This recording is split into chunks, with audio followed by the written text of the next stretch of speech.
যুব সমাজের সুস্বাস্থ্যের লক্ষ্যে ও খেলামুখী করে তুলতে physical education foundation of India পূর্ব বর্ধমান জেলা চ্যাপ্টারের সহযোগিতায় ও পূর্ব বর্ধমান জেলা ক্রীড়া সংস্থা এবং ভাতার ক্যারাটে একাডেমির পরিচালনায় ভাতার হাই স্কুল মাঠে অনুষ্ঠিত হল পূর্ব বর্ধমান জেলা ওপেন ক্যারাটে প্রতিযোগিতা।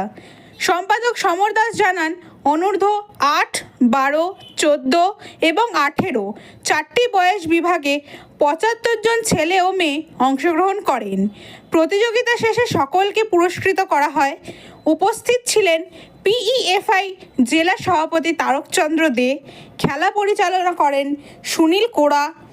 এমন প্রতিযোগিতা হওয়ায় খুশি এলাকাবাসীও।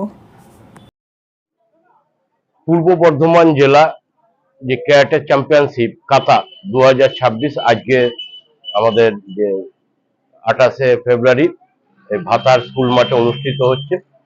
পূর্ব বর্ধমান জেলা স্পোর্টস অ্যান্ড ফিজিক্যাল কালচার অ্যাসোসিয়েশনের সহযোগিতায় ও ভাতার ক্যারাটে একাডেমির সহযোগিতায় এবং যেনারা মূল আমাদের যারা সাপোর্ট করেছেন physical education foundation of India, যা ministry recognition, ministry of youth affairs sports, government of India, Paschimbanga West Bengal chapter Purba Bardhaman জেলার তত্ত্বাবধানে এই ক্যারাটে কাতা চ্যাম্পিয়নশিপ প্রতিযোগিতা যে ভাতাস হাই স্কুল মাঠে অনুষ্ঠিত হচ্ছে।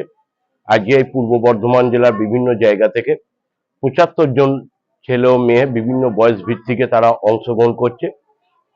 আমরা খুশি যে এই যে ফিজিক্যাল এডুকেশন ফাউন্ডেশন অফ ইন্ডিয়ার তত্ত্বাবধানে West Bengal chapter Purba Bardhaman জেলার নেতৃত্বে যে আজকে আমাদের এই ক্যারাটে প্রতিযোগিতা অনুষ্ঠিত হচ্ছে, লক্ষ্য একটাই, বিভিন্নভাবে খেলাধুলাকে প্রমোট করা এবং খেলোয়াড়দের পাশে থাকা। আগামী দিনে ফিজিক্যাল এডুকেশনের ব্যাপারেও ওনারা সম্পূর্ণভাবে সহযোগিতা করবেন।